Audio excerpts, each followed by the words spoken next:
Once upon a time, there was a boy who dreamed of becoming a knight, of winning glory in the arena of battle and mayhem. That boy was actually a grown man, well into his 30s, married, kids, mortgage, mild, non-specific joint pain. Well, undeterred, he set out on a quest into the chaotic world of armored combat, armed with a pipe for a sword, a trash can lid for a shield, and a bundle of ropes that smelled so strange his children gave it a name, Aromatic Harold. This is his story. We'll fast forward through one chaotic year of training, sweat, bruises, overuse injuries, and many of my most questionable impulse purchases later. This is my arsenal now. Yes, I'm aware that it looks like the lost and found bin at a 14th century battle school. And isn't it glorious? Got it? Nope, I got it. I don't got it. Behold The power of post-production editing. You get the idea. And then this isn't gonna be all tidy. Did I do it right?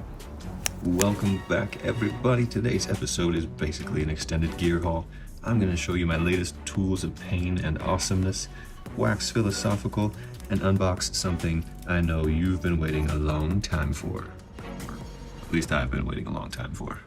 First up, the Tornado Longsword from Buhert Tech. Notice the details on the pommel, the hilt, the crossguard.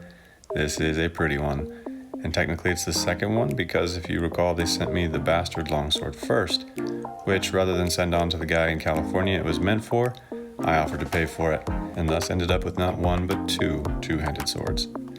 I took them into the dock as all good sword daddies do, and they weighed in at 2.1 kilograms. And the same length, so there truly is no difference other than aesthetics. Look at that proud sword daddy. Then I got this beautiful axe from Historicum, much lighter than the big choppy boys that I impulse bought and have not grown to like yet, but heavier than the axe I've done most of my flows and training with. It's almost perfect, so I thought I'd have Sir Scotty Fix-A-Lot, my brother-in-law, help me out.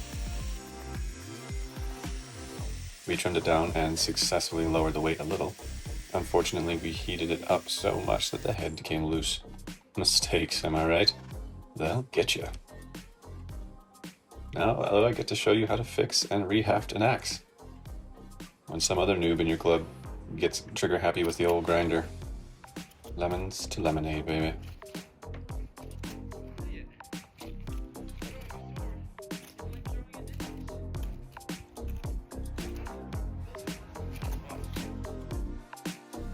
I got this shiny new buckler, again from Vadim, the guy who made my limbs. In order of awesomeness, it goes this rusty milk bucket lid, to my steel buckler from Buhert Tech, to this shiny bad boy with all its titanium glory. Why titanium? Well, it's lighter, less fatiguing on the old punching hand, and less maintenance. I do not have to constantly polish it to keep the rust off. Enough reason for me. One important test, and the thing that you should measure before you just go willy-nilly ordering bucklers like I did. How deep is the handle? The one I had just a second ago, you could see it rests perfectly parallel with my forearm. This one, the titanium one, does not. It's slightly skewed. It's because the handle depth is not sufficient to get the whole gauntlet underneath there. So that is one minor critique I have for it. Got this little beauty.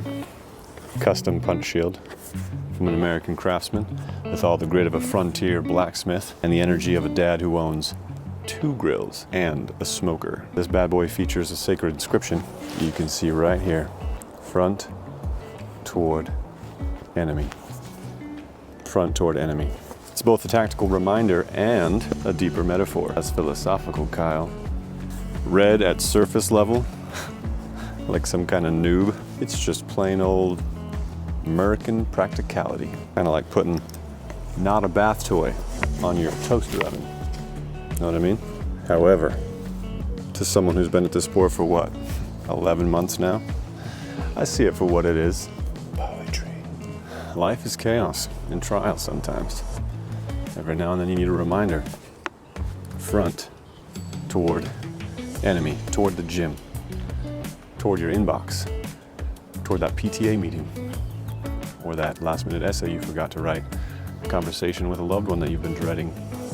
Face it head on. Confront your enemies, both perceived and real, preferably armored and fully caffeinated. This is the way. And don't laugh. You know somebody out there needed to hear that. Either the inscription or my optimistic spin on it. Either way. But let's get to the really good stuff, okay? A moment of joy. The day a core memory formed as I woke up to receive this message from my Ukrainian armorer. Dun dun dun dun. A photo to make the old heart sing. Some people get joy from baby pictures, and well, to be honest, I'm one of them. But even more so when I get pictures of my armored limbs laid out like a Renaissance crime scene. I now have so much gear, I'm gonna have to use one of those cool little wagons like some of my teammates have to cart all my stuff around. Amazing. Rona, why is this an exciting day? Because you got your limbs and I got 2 soccer games. It was like Christmas, but everything was made of steel and smelled like oil and leather. My first falchion, my first one-handed axe, my elbows, my knees, arms, legs, enough rivets to build a small submarine. He even threw in this mystery piece. Or is it? For your groin protection. It is? Yeah. It's even got That's the a cod piece, y'all. etchings on it. Every piece built to take a hit so my bones don't have to. I mean, ideally. No promises, right? So I know you're liking what you see. You want to see the whole shebang, don't you? Well, that's next level, you noob. I have a lot to do before I can fully kit up, put all of that metal on me. Enjoy this little glimpse and preview, because that's all you're going to get in this episode. I now have to figure out where all the arming points on my harness, on my gambeson, and my padded legs need to go. So, yeah, that's right. I'm now going to be engaged in the second manliest of activities, sewing. So with my kit nearly complete, only missing the helmet, the part that protects my brain. We've all got priorities. That was lower on my list, I guess. My next video, I'm going to take all of this and figure out how to attach it to my gambeson. And then, of course, I've got to field test it at the first Ren Fair of the season. Well, for me, anyway. 1 year in, I've come a long way from forged weapons, literal pipe dreams, if you will. And if you're thinking about jumping into Boohurt, start where you can, and it may take a long time. Minimum several months to a year. That's with me, who had the time and the budget to jump right in with both feet. It might take you even longer, and that is fine. Just slowly put together your kit and train all the while, long before you get your armor. Start building your cardio and your footwork basics so that you are ready when your armor finally arrives. Learn as much as you can along the way. Get weird, or stay that way. Let's be real, you're probably already plenty weird, so have fun, be safe, and always double check which way the shield goes.